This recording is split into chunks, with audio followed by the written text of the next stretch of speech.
தெனாலிக்கு நான் சில கதைகள் ஒரு 4-5 கதைகள் ரெடி பண்ணி பண்ணியிருந்தோம். அப்போ ரஜினி சார்லாம் என் ஆஃபீஸுக்கு வந்து உட்காந்து டிஸ்கஷனில் உட்காருவார் அப்போ. ஏன்னா அப்போ அவர் ஃப்ரீயாக இருந்தார். அதனால் வந்து நான் ஃப்ரீயாக தான் இருக்கேன். அதனால் ஏதாவது ஒன்று பண்ணிகிட்டே இருக்கணும்னு சொல்லி வருவார்.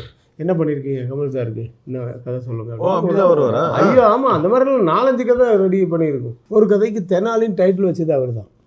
அப்படியா? ஆமாம், இது நான் சில்வர் ஜூப்ளி ஃபங்க்ஷனில் தான் கமல் சாருக்கே சொன்னேன்.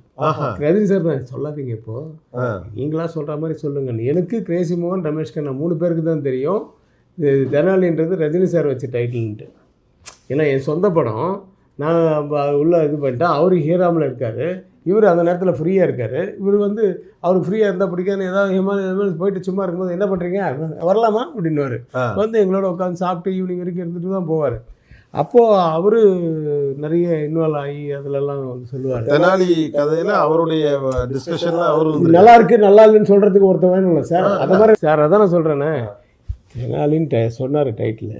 சொல்லிவிட்டு கமல் சார்ட்டு நான் சொன்னேன்னு சொல்லாதீங்க அப்படின்னு சொல்கிறாரு.